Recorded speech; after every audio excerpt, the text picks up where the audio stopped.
ആദ്യ കുർബാന സ്വീകരിക്കുന്നവരുടെ മധ്യസ്ഥ ഒരു കൊച്ചു വിശുദ്ധ വാഴ്ത്തപ്പെട്ട ഇമെൽഡ ലാംബർട്ടിനി. ഈ വാഴ്ത്തപ്പെട്ട ജീവിതത്തിലേക്ക്, ഈ വിശുദ്ധമായ ജീവിതത്തിലേക്ക് നമുക്കിപ്പോൾ കടന്നു ചെല്ലാം. ഒരു കൊച്ചു മനസ്സോടുകൂടെ വിശുദ്ധ കുർബാന സ്വീകരണത്തിന് ഒരുങ്ങുന്ന കുഞ്ഞുങ്ങളുടെ അതേ മനസ്സോടുകൂടെ ഈ നിമിഷങ്ങളിൽ ഈ വാഴ്ത്തപ്പെട്ട ജീവിതത്തിലേക്ക് നമുക്ക് കടന്നു ചെല്ലാം.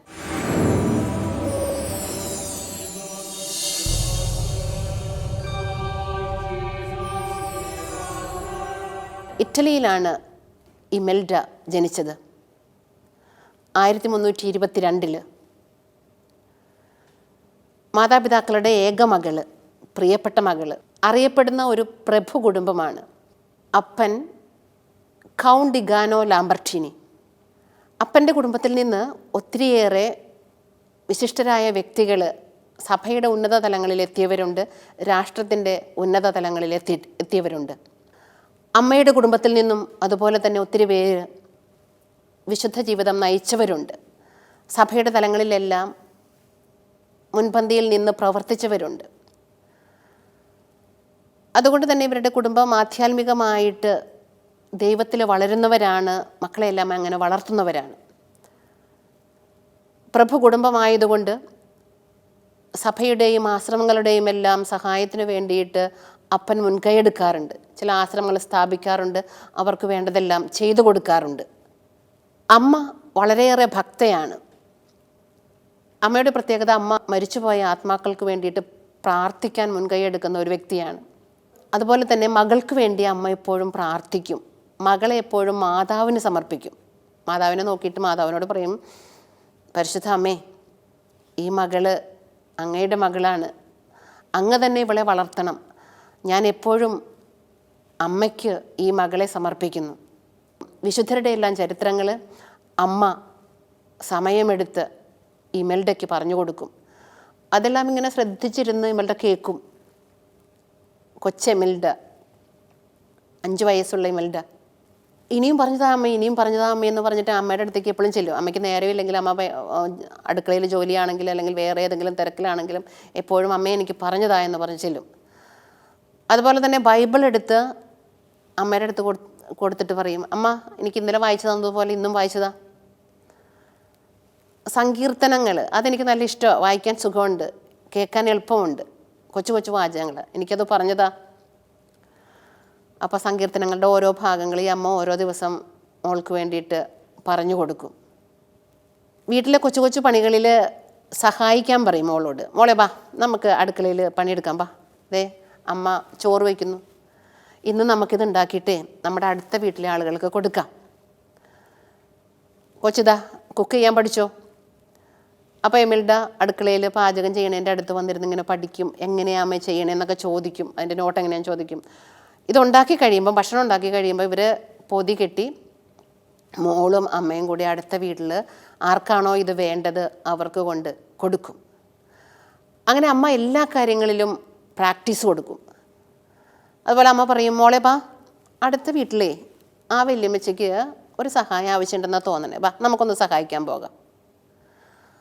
അല്ലെങ്കിൽ ജോലിക്കാരില്ലാതിരിക്കുന്ന വീട്ടിലോ അല്ലെങ്കിൽ വൃത്തികേടായിട്ടുള്ള വീട്ടിലോ അടിക്കണമെന്നുണ്ടെങ്കിലോ, മോളെ ബാ നമുക്കൊന്ന് പോയി അവരെ സഹായിച്ച് അവിടേക്ക് ഒന്ന് അടുക്കി ഒതുക്കി ഒന്ന് വെച്ച് സഹായിച്ചിട്ട് വരാം. അങ്ങനെ മറ്റുള്ളവരുടെ ജോലികളിൽ ചെയ്യാൻ വേണ്ടിയിട്ട് ഈ അമ്മ ഭയങ്കരമായിട്ട് സഹായിക്കും. ഇവരെല്ലാ ദിവസവും കുടുംബം കുർബാനയ്ക്ക് പോകും, വിശുദ്ധ കുർബാനയ്ക്ക് പോകും. എമിൽഡയ്ക്ക് ഭയങ്കര ഇഷ്ടമാണ് കുർബാനയ്ക്ക് പോകാനായിട്ട്. പോയാൽ ഇങ്ങനെ കുർബാനയ്ക്ക് ഇങ്ങനെ നോക്കി നിൽക്കും. അവിടെ എന്താ അച്ഛൻ ചെയ്യുന്നത്, എന്തൊക്കെ പ്രാർത്ഥനകളാണ് അവിടെ ഇങ്ങനെ ഈശോനെ ഇങ്ങനെ എടുത്ത് ഓസ്തിയിൽ ഉയർത്തുന്നു, അതൊക്കെ ഇങ്ങനെ നോക്കി നിൽക്കും. എന്നിട്ട് വീട്ടിൽ വന്നിട്ട് ഇങ്ങനെ ചോദിക്കാം, എന്താ അപ്പം എന്താ അമ്മേ, അപ്പോൾ ഈശോ എവിടെയാ അമ്മേ, അപ്പോൾ എനിക്ക് എന്താ അമ്മേ കിട്ടാത്തേ, അപ്പോൾ ഈ കൊച്ചിന് 5 വയസ്സായിട്ടുള്ളൂ, എനിക്കും വേണമല്ലോ അപ്പം, അമ്മയൊക്കെ സ്വീകരിച്ചല്ലോ, എനിക്കും വേണമല്ലോ. അപ്പം പറയും, മോളെ പ്രായമാകട്ടെ, ഇച്ചിരിയും കൂടി വലുതാകട്ടെ, കൊച്ചിച്ചിരിയും കൂടി വലുതാകുമ്പോൾ ആദ്യ കുർബാന സ്വീകരണമൊക്കെ കഴിഞ്ഞിട്ട് നമുക്ക് ഈശോയെ സ്വീകരിക്കാം കേട്ടോ. ഇപ്പം മോളൊരു കാര്യം ചെയ്യുക, ഈശോ പ്രാർത്ഥിച്ചാൽ ഉള്ളിൽ വരും. അങ്ങനെയുണ്ടൊരു പ്രാർത്ഥന മോളെ, ആത്മാവിൽ അരൂപിയിൽ ഈശോയെ സ്വീകരിക്കാം. ഇവിടെ ഇരിക്കുന്നവർ ദിവ്യകാരുണ്യത്തിൽ സ്വീകരിക്കുമ്പോൾ അത് സ്വീകരിക്കാൻ പറ്റാത്തവർ ആത്മാവിൽ ഈശോയെ വിളിച്ചാൽ അതേ ശക്തിയോടുകൂടി ഈശോ വരും. അപ്പോൾ എൻ്റെ മോള് ഇപ്പം അങ്ങനെ ഒരുങ്ങ് കേട്ടോ, അതുവരെ ഒരുങ്ങ്, ആദ്യ കുർബാന സ്വീകരണം വരെ അങ്ങനെ ഒരുങ്ങ് കേട്ടോ എന്ന് പറഞ്ഞിട്ട് ഞങ്ങളെ ആശ്വസിപ്പിക്കും. അപ്പോൾ അവൾക്ക് ഭയങ്കര ഇൻട്രസ്റ്റാണ് പിന്നെ അത് കാണാൻ, കുർബാന കാണാൻ, ചെല്ലുന്നത്, അച്ഛൻ ചെല്ലുന്നത് കാണാനും അതിൽ പങ്കുകൊള്ളാനായിട്ടൊക്കെ പോകാനായിട്ട്. അപ്പോൾ അവരങ്ങനെ സന്തോഷമായിട്ട് മുന്നോട്ട് പോവുക. കൊച്ചി എമിൽഡയുടെ പ്രത്യേകത, തൻ്റെ മുറിയിൽ ആൾ കിട്ടുന്ന ദിവ്യ പടങ്ങളെല്ലാം ഒട്ടിച്ചു വയ്ക്കും. വിശുദ്ധരുടെ ചിത്രങ്ങൾ, ഈശോയുടെ ചിത്രങ്ങൾ, ഈശോയുടെ പലതരത്തിലുള്ളത്, മാതാവിൻ്റെയൊക്കെ ഇങ്ങനെ മുറിയിൽ ഒട്ടിച്ചു വയ്ക്കും. അതുപോലെ തന്നെ ഇവരുടെ രൂപങ്ങൾ ഉള്ളത് ടേബിളിൽ ഇങ്ങനെ അറേഞ്ച് ചെയ്ത് വയ്ക്കും. എന്നിട്ട് തോട്ടത്തിൽ നിന്ന് പൂവെടുത്തുകൊണ്ടൊന്ന് ഇങ്ങനെ അറേഞ്ച് ചെയ്ത് വെച്ചിട്ട് എല്ലാ ദിവസവും അവിടെ ഇങ്ങനെ പ്രാർത്ഥിക്കും. അപ്പോൾ ഒരു കൊച്ചു പള്ളി പോലെ അല്ലെങ്കിൽ ഒരു ദേവാലയം പോലെ, വിശുദ്ധരുടെയൊക്കെ ഒരു സ്വർഗം പോലെ ആ മുറിനെ ഇങ്ങനെ മാറ്റും. ഭയങ്കര സന്തോഷമാണ്. നമുക്കറിയാം ഇങ്ങനെ ചെയ്യുമ്പോൾ ആരുടെയൊക്കെ ചിത്രങ്ങൾ അവിടെ ഒട്ടിച്ചു വെച്ചോ, ആരോടൊക്കെ പ്രാർത്ഥിക്കുന്നുവോ അവരുടെ എല്ലാം വലിയൊരു സ്വർഗീയ സാന്നിധ്യം ആ മുറിയിൽ അല്ലെങ്കിൽ ആ ഹൃദയത്തിൽ ആ കൊച്ചിന് ലഭിക്കുന്നുണ്ട്. അതുകൂടാതെ അമ്മ മോൾക്ക് വിശുദ്ധരുടെ ചരിത്രങ്ങൾ ഇങ്ങനെ പറഞ്ഞു കൊടുക്കുമ്പം ഭയങ്കര ഇൻട്രസ്റ്റിൽ കേൾക്കും. അമ്മേ എനിക്ക് ഇനിയും വിശുദ്ധരുടെ ഇനിയും പറഞ്ഞതാ. അപ്പോൾ ഓരോ ദിവസവും ഓരോ വിശുദ്ധരുടെ ഇങ്ങനെ ചരിത്രങ്ങൾ ഇങ്ങനെ കേൾക്കുമ്പോൾ മോള് ഈ വിശുദ്ധരുമായിട്ടൊരു ഐക്യം, ഉദാഹരണത്തിന് ഇപ്പോൾ ആഗ്നസിന് ഭയങ്കര ഇഷ്ടമാണ്. ചെറിയ പ്രായത്തിൽ മരിച്ച ഒരു വിശുദ്ധയാണ്, രക്തസാക്ഷിയായതാണ് ആഗ്നസ്. ആദ്യ സഭയുടെ ആദ്യ ചരിത്രങ്ങളിൽ. അപ്പോൾ ഈ ചരിത്രമൊക്കെ പറഞ്ഞു കൊടുത്തിട്ടുണ്ട്. ഈശോയ്ക്ക് വേണ്ടിയിട്ട് രക്തസാക്ഷിയായ വിശുദ്ധയാണ് ആഗ്നസ്. അപ്പോൾ ഈ ആഗ്നസിനോട് പറയും, Agnes U are my friend, നീ എൻ്റെ കൂട്ടുകാരിയാണ്. എന്നിട്ട് ആത്മാവിൽ ആഗ്നസിനോട് റൂമിലിരുന്ന് വർത്താനം പറയും. എങ്ങനെയാണ് ആഗ്നസ് ഈശോയെ സ്നേഹിച്ചേ, അതുപോലെ ഈശോയെ സ്നേഹിക്കാൻ എന്നെ പഠിപ്പിക്കണം കേട്ടോ, ഞാൻ എന്തൊക്കെയാണ് ചെയ്യണ്ടേ.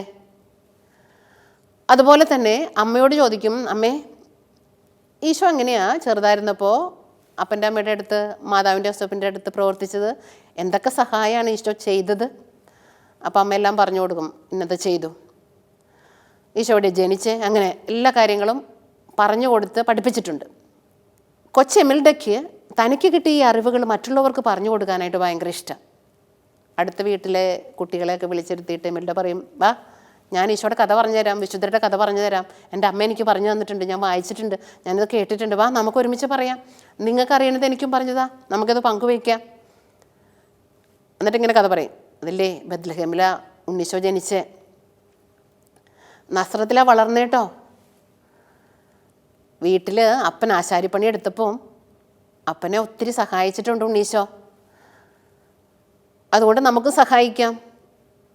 പ്രിയപ്പെട്ട കൂട്ടുകാരെ, നമുക്ക് ചോദിക്കാം ഉണ്ണീശോട്, ഞങ്ങളെങ്ങനെ പ്രവർത്തിക്കേണ്ടത് നമുക്ക് ചോദിക്കാം. എന്നിട്ട് ഇവർ ഈ ഫ്രണ്ട്സൊക്കെ ഒരുമിച്ചിരുന്നിട്ട് ഈശോട് ഇങ്ങനെ പ്രാർത്ഥിക്കും, ഈശോയെ ഞങ്ങൾ എന്താ ചെയ്യണ്ടേ, അങ്ങ് ചെയ്തതുപോലെ ഞങ്ങൾ എന്താ ചെയ്യണ്ടേ, ഇനിയും ഞങ്ങൾ എന്ത് ചെയ്യണം, ഞങ്ങളെ ഇഷ്ടമാണോ ഉണ്ണീശോയ്ക്ക്, ഞങ്ങൾ നല്ല കുട്ടികളാണോ. ഉണ്ണീശോ 12-ാം വയസ്സിൽ ദൈവത്തിൻ്റെയും മനുഷ്യരുടെയും മുൻപിൽ നല്ല മിടുക്കനായിട്ടാണ് വളർന്നതെന്ന് എൻ്റെ അമ്മ എന്നോട് പറഞ്ഞിട്ടുണ്ട്, ഞങ്ങളും അങ്ങനെയാണോ, ഞങ്ങളെ നിനക്ക് ഇഷ്ടമല്ലേ. അങ്ങനെ ഇവർ തമ്മിൽ ഇങ്ങനെ ചോദിക്കും, തന്നെ ചോദിക്കും. അങ്ങനെ ഈശോടുള്ള സ്നേഹത്തിൽ ഇങ്ങനെ വളരും. ഇവരൊരു വെൽ ടു ഡു ഫാമിലി ആയതുകൊണ്ട് ഇഷ്ടം പോലെ ഗിഫ്റ്റുകൾ ഈ ഏക മകൾക്ക് മറ്റുള്ളവർ കൊടുക്കും. വീട്ടിൽ നിന്ന് കൊടുക്കും, പാരൻസ് വാങ്ങിക്കൊടുക്കും, കസിൻസ് കൊടുക്കും, ബർത്ത്ഡേക്ക്, അങ്ങനെ ഓരോ പരിപാടികൾ വരുമ്പോൾ ഇഷ്ടം പോലെ ഗിഫ്റ്റുകൾ കൊടുക്കും. അപ്പോൾ ഇഷ്ടം പോലെ കളിപ്പാട്ടങ്ങളുണ്ടാവും, ഇഷ്ടം പോലെ ഡ്രസ്സുകളുണ്ടാവും.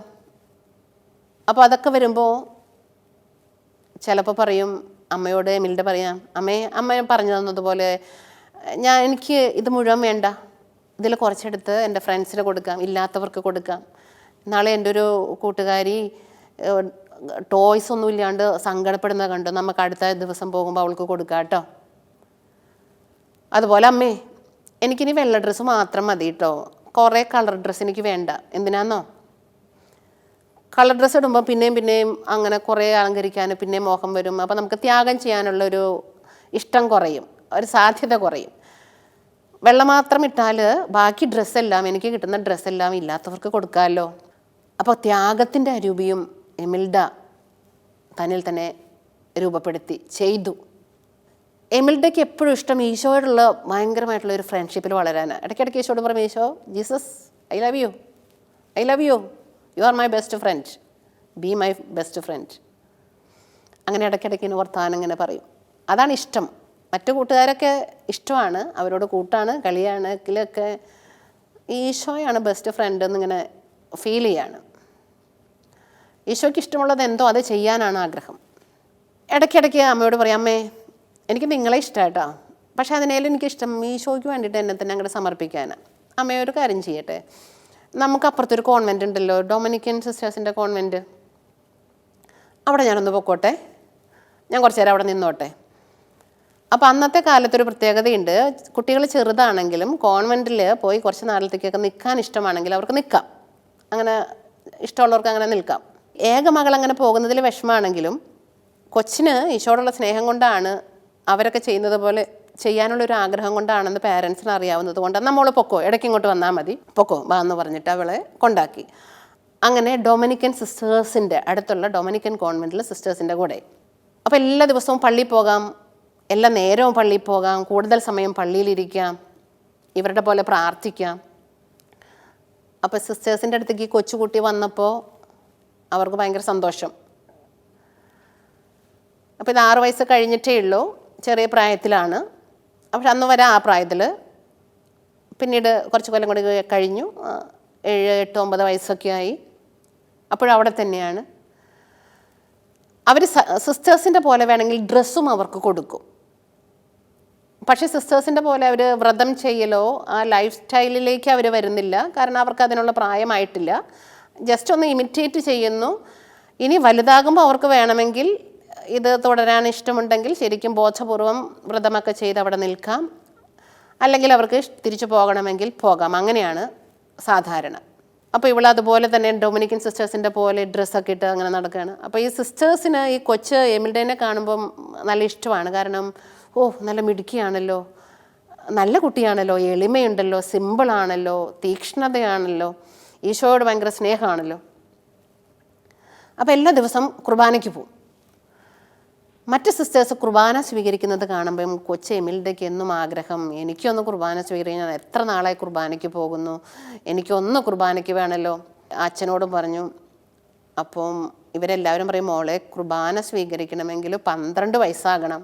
നമ്മുടെ കത്തോലിക്ക സഭയുടെ ഇപ്പോഴത്തെ നിലപാടനുസരിച്ച് ഒരു കുട്ടിക്ക് കുർബാന സ്വീകരിക്കണമെങ്കിൽ 12 വയസ്സാവണം. മോൾക്ക് ഇപ്പോൾ ആയിട്ടില്ലല്ലോ, മോൾക്ക് ഇപ്പോൾ 9, 10 അങ്ങനെ ആയി വരുന്നില്ലേ ഉള്ളൂ, കുറച്ച് കഴിയട്ടെ, വെയിറ്റ് ചെയ്യേ. മോൾ പഠിച്ച പോലെ ആത്മാവിൽ അരൂപിയിൽ തന്നെ ഇപ്പോൾ ദീപികാരണം സ്വീകരിക്കാം നമുക്ക്. അപ്പോൾ സാരമില്ല, ഇവരെങ്ങനെ പറയണതല്ലേ എന്ന് വിചാരിച്ചിട്ട്, സാരമില്ല എന്ന് വിചാരിച്ചിട്ട് എന്നാൽ പിന്നെ അങ്ങനെ ആവട്ടെ. എല്ലാ പ്രയറിനും നല്ല ഇൻട്രസ്റ്റിൽ ഉറക്കെ ചൊല്ലിക്കൊണ്ട് കൂടെ എമിൽഡ ഉണ്ടാവും. ഇവരെന്തൊക്കെ പറയണോ അതൊക്കെ ചെയ്യാം, ഇവരെന്തൊക്കെ വർക്ക് ചെയ്യുന്നു അതൊക്കെ വർക്ക് ചെയ്യാനും കമ്മ്യൂണിറ്റിയുടേതായിട്ടുള്ള എല്ലാ വർക്കിലും എമിൽഡ കൂടും, ഓടി നടന്ന് സഹായിക്കും, ഒക്കെ ചെയ്യും. അപ്പോൾ പല പ്രാവശ്യം ഇങ്ങനെ കുർബാന വീണ്ടും വരുമ്പോൾ വീണ്ടും ആഗ്രഹം, എൻ്റെ ഈശോയെ എനിക്ക് നിന്നെ സ്വീകരിക്കാൻ പറ്റണില്ല. അപ്പോൾ അച്ഛനോട് പോയി പറയാം, അച്ഛാ ഒരു കാര്യം ചെയ്യ്, ഒന്ന് പറയേ, അധികാരികളോട് പറയേ, എനിക്കൊന്ന് തരാൻ പറ, ഭയങ്കര ആഗ്രഹമുണ്ട് തരാൻ, ഒന്ന് അച്ഛൻ പറ. അപ്പോൾ അച്ഛൻ പറയും, മോളെ കുറച്ചും കൂടി ഒന്ന് വെയിറ്റ് ചെയ്യ്, നമുക്ക് പറ്റുമല്ലോ, ഈശോയെ തരും, ഇപ്പം നമുക്കങ്ങനെ അനുവദിക്കുന്നില്ലല്ലോ, അതുകൊണ്ട്. അപ്പോൾ പിന്നെ അവൾ അത് അങ്ങനെ അനുസരിച്ചു. അങ്ങനെ ഒരു ദിവസം ഒരു സ്വർഗാരോപണ തിരുനാളിൻ്റെ ദിവസം വന്നു. അപ്പോൾ സ്വർഗാരോപണ തിരുനാളാണ് 1333. അന്നെല്ലാവരും വിശുദ്ധ കുർബാന സ്വീകരിച്ചു. അപ്പോൾ അവൾ കൊതിയോടുകൂടി ഇങ്ങനെ നോക്കി, അച്ഛനിങ്ങനെ ഓരോരുത്തർക്ക് നാവിൽ വെച്ച് കൊടുക്കണത് ഇങ്ങനെ, എൻ്റെ ഈശോയെ, എൻ്റെ ഈശോയെ, എനിക്ക് നിന്നെ അങ്ങനെ, ഈശോയെ ഈശോയെ, അങ്ങനെ അങ്ങനെ വിചാരിച്ച് അങ്ങനെ നിൽക്കുക. മറ്റൊരു കുർബാന സ്വീകരിക്കുന്നു, ഇവളിങ്ങനെ ആഗ്രഹത്തോടു കൂടെ നിൽക്കുന്നു. എല്ലാവരും കുർബാന സ്വീകരിച്ചു. കുർബാനയൊക്കെ കഴിഞ്ഞ് പതുക്കെ ഓരോരുത്തരിങ്ങനെ പോയി തുടങ്ങി. അപ്പോൾ എമിൽഡ ആ കുർബാനയ്ക്ക് പങ്കെടുത്ത അതേ ഒരു തീക്ഷ്ണതയോടുകൂടെ തന്നെ മുട്ടുകുത്തി, കുർബാന കഴിഞ്ഞിട്ട് ഇങ്ങനെ മുട്ടുകുത്തി ഇങ്ങനെ നിൽക്കുകയാണ്. മുട്ടുകുത്തി ഇങ്ങനെ നിൽക്കുമ്പം പെട്ടെന്ന് അവിടെ നിന്ന് സിസ്റ്റേഴ്സ് നോക്കിയപ്പോൾ ഈ എമിൽഡയുടെ ശിരസിൻ്റെ തൊട്ട് മുകളിലായിട്ട് ഒരു ഓസ്തി വന്ന് നിൽക്കുന്നു. അപ്പോൾ ഇവർ പെട്ടെന്ന് സക്രാരിയിൽ നിന്നൊരു ഓസ്തി പെട്ടെന്നിങ്ങനെ പുറപ്പെട്ട് എമിൽഡയുടെ ശിരസിൻ്റെ മുകളിൽ വന്ന് നിൽക്കുന്നതാണ് കൂടെയുള്ള സിസ്റ്റേഴ്സ് നോക്കിയപ്പോൾ കണ്ടത്. ശക്തമായ പ്രകാശം, ആ കോൺവെൻ്റ് മുഴുവൻ സുഗന്ധം. അപ്പോൾ ബാക്കി പള്ളിയിൽ നിന്ന് പോയവരും പെട്ടെന്ന് ഓടി വന്നതാ. അപ്പോൾ എമിൽഡ ഇങ്ങനെ തന്നെ നിൽക്കുകയാണ്. എല്ലാവരും മന്ത്രടിച്ച് ഇങ്ങനെ നിന്നു. പെട്ടെന്ന് അച്ഛനോട് പോയി പറഞ്ഞു, അച്ഛാ, ഇതെങ്ങനെ ഒരു സംഭവം, ഒരു ഓസ്തി എമിൽഡയുടെ മുകളിൽ വന്ന് നിൽക്കുന്നു, അത് നമ്മുടെ സക്രാരിയിൽ നിന്ന് പെട്ടെന്ന് പുറപ്പെട്ടതായിട്ടാണ് നമുക്കത് ഫീൽ ചെയ്തത്, അങ്ങനെ തന്നെ ഇത് പ്രകാശത്തിൽ ഇങ്ങനെ അന്തരീക്ഷത്തിൽ നിൽക്കുന്നു എന്ന് പറഞ്ഞു. അപ്പോൾ അച്ഛൻ ഇത് കണ്ടപ്പോൾ അച്ഛൻ കണ്ടു. അച്ഛൻ പെട്ടെന്ന് തിരുവസ്ത്രങ്ങളൊക്കെ എടുത്ത് ഒരുങ്ങിയാണ് അവിടെ വന്ന് നിന്നത്. അങ്ങനെ ഒരുങ്ങി. അപ്പം പെട്ടെന്ന് അച്ഛന് മനസ്സിലായി, ഇത് ഈശോയെ സ്നേഹിക്കുന്ന, ഈശോ സ്നേഹിക്കുന്ന എമിൽഡയുടെ ആഗ്രഹത്തെ ഈശോ വിലവെച്ചതാണ്. ഇന്ന് തന്നെ എമിൽഡയുടെ ആദ്യ കുർബാന സ്വീകരണം നടത്താനാണ് ഈശോ ആഗ്രഹിക്കുന്നത്. അതുകൊണ്ട് എന്ത് ചെയ്തു, പെട്ടെന്ന് തിരുവസ്ത്രങ്ങൾ അണിഞ്ഞ് വന്ന അച്ഛൻ ഇത് പിടിക്കാനുള്ള ഓസ്തിയൊക്കെ പിടിക്കാനുള്ള ആ പ്ലേറ്റൊക്കെ ആയിട്ടാണ് ഇങ്ങനെ വന്നത്. എന്നിട്ട് പെട്ടെന്ന് അന്തരീക്ഷത്തിൽ നിന്ന് ആ ദിവ്യകാരുണ്യം ബഹുമാനത്തോടുകൂടെ മുട്ടുകുത്തി നിന്ന് എടുത്തുകൊണ്ട് എക്സ്റ്റസിയിൽ നിൽക്കുന്ന എമിൽഡയുടെ നാവിലേക്ക് ഈശോയെ വെച്ചു കൊടുത്തു. സന്തോഷം കൊണ്ട് എമിൽഡ അത് സ്വീകരിച്ചു. അപ്പോൾ എമിൽഡ സാധാരണ ഇങ്ങനെ പറയാറുണ്ട് മറ്റ് സിസ്റ്റേഴ്സിനോട്, ഈ ദിവ്യ കുർബാന സ്വീകരിക്കുന്നവരോടൊക്കെ പറയാറുണ്ട്, ഇത്രയും സ്നേഹമുള്ള ഈശോയെ സ്വീകരിച്ചിട്ട് നിങ്ങളുടെ ഹൃദയം എങ്ങനെയാണ് പൊട്ടാണ്ട് ഇങ്ങനെ നിൽക്കണേ, നിങ്ങൾക്ക് ഇങ്ങനെ സ്നേഹം കൊണ്ട് ഇങ്ങനെ ത്രില്ലാകില്ലേ, അങ്ങനെ ചോദിക്കാറുണ്ട്. ആ ഒരു സ്നേഹം നിറച്ചുകൊണ്ട് എമിൽഡ മുട്ടുകുത്തി അങ്ങനെ നിന്നു. കുറച്ച് നേരം അങ്ങനെ നിന്നു. അപ്പോൾ ബാക്കി സിസ്റ്റേഴ്സ് ബാക്കിയുള്ള കാര്യങ്ങൾക്ക് പള്ളിയിൽ നിന്ന് പോയി. കുറച്ച് കഴിഞ്ഞ് തിരിച്ചു വന്ന് എമിൽഡയെ വിളിക്കാൻ വേണ്ടിയിട്ട് മദർ വന്നിട്ട്, എമിൽഡേ വാ വാ എന്ന് പറഞ്ഞിട്ട്, വാ ഇനി മതി, ഇനി പിന്നെ പ്രാർത്ഥിക്കാമെന്ന് പറഞ്ഞിട്ട് വിളിക്കാൻ നോക്കിയിട്ട് എമിൽഡ അനങ്ങുന്നില്ല. വീണ്ടും എമിൽഡയെ തട്ടി വിളിച്ചിട്ടും കുലുക്കി വിളിച്ചിട്ടും എമിൽഡ അനങ്ങുന്നില്ല. അപ്പോൾ പെട്ടെന്ന് എമിൽഡ ഇങ്ങനെ പിടിച്ചിങ്ങനെ കിടത്തിയപ്പോൾ അപ്പോൾ ഇവർക്ക് മനസ്സിലായി, ആദ്യ കുർബാന സ്വീകരിച്ച ആ നിമിഷം എമിൽഡയുടെ ആത്മാവ് സന്തോഷം കൊണ്ടായിരിക്കണം ദൈവസന്നിധിയിലേക്ക് അപ്പം തന്നെ പോയതായിട്ട് അവർക്ക് ഫീൽ ചെയ്തു. എമിൽഡയുടെ ജീവൻ നഷ്ടപ്പെട്ടു. അതായത് അപ്പോൾ എമിൽഡ പറഞ്ഞതുപോലെ, ഇത്രയും സ്നേഹമുള്ള ഈശോയെ സ്വീകരിച്ചാൽ പിന്നെ ജീവനോടെ ഇവിടെ എങ്ങനെ നിൽക്കാൻ പറ്റും? നമ്മൾ ഹൃദയം അത്രമാത്രം ഈശോയോട് അങ്ങനെ ചേർന്ന് ഈശോയോട് ഐക്യപ്പെടുമല്ലോ. അതുപോലെ തന്നെ ഈ ലോകത്തിലുള്ള ഐക്യം വിട്ട് ഈ ഹോളി കമ്മ്യൂണിയനിലൂടെ ഈശോയുമായിട്ടുള്ള നിത്യമായ ഐക്യത്തിലേക്ക് അന്ന് എമിൽഡ പ്രവേശിച്ചു. 1333 മെയ് 13 11 വയസ്സ് പ്രായം. ഈശോയോട് ഒന്നിച്ചു. എമിൽഡയുടെ ആദ്യ കുർബാന സ്വീകരണവും സ്വർഗത്തിലുള്ള ഐക്യപ്പെടലും ഒരേ ദിവസം തന്നെയായിരുന്നു. അത് സ്നേഹം കൊണ്ടാണ് ആ ഐക്യം സ്ഥാപിച്ചത്. അതുകൊണ്ട് അധികം വൈകാതെ തന്നെ ഈ എമിൽഡയുടെ വിശുദ്ധി ലോകമെങ്ങും വ്യാപിച്ചു. 1826 ലിയോ 12 പാപ്പ എമിൽഡയെ വാഴ്ത്തപ്പെട്ടവളായിട്ട് പ്രഖ്യാപിച്ചു. സെൻറ്റ് പയസ് 10 പിയൂസ് 10 പാപ്പ എമിൽഡയെ ആദ്യമായിട്ട് ദിവ്യകാരുണ്യം സ്വീകരിക്കുന്ന കുട്ടികളുടെ എല്ലാം മധ്യസ്ഥയായിട്ട് പ്രഖ്യാപിച്ചു. അതുകൊണ്ട് വിശുദ്ധ കുർബാന സ്വീകരിക്കുന്നവരുടെ മധ്യസ്ഥയാണ് എമിൽഡ. ഈശോയോട് അത്ര സ്നേഹമുള്ളത് കൊണ്ടാണ് ആ ഐക്യത്തിലേക്ക്, ദൈവവുമായിട്ടുള്ള പരമമായ ഐക്യത്തിലേക്ക് ഈശോ എമിൽഡയെ വിളിച്ചത്. എല്ലാ കുട്ടികൾക്കും എമിൽഡയെ പോലെ ഈശോയെ എന്നും സ്നേഹിക്കാനുള്ള വലിയ കഴിവ് ലഭിക്കട്ടെ. ഓരോ ദിവസവും ഈശോയെ സ്വീകരിക്കുന്ന എല്ലാവർക്കും ഈശോയോടുള്ള സ്നേഹത്തിൽ ആഴപ്പെടാനുള്ള വലിയ കൃപ ലഭിക്കട്ടെ. ഈ കുഞ്ഞു വിശുദ്ധ നമുക്കെല്ലാവർക്കും പ്രചോദനമാകട്ടെ. ഈശോയെ പോലെ സ്നേഹിക്കാനും ഈശോയെ പോലെ പങ്കുവയ്ക്കാനും ഈശോയോടുള്ള സ്നേഹത്തിൽ എപ്പോഴും ജീവിക്കാനും ഈ കുഞ്ഞു വിശുദ്ധ നമുക്കെല്ലാവർക്കും മാതൃകയാകട്ടെ.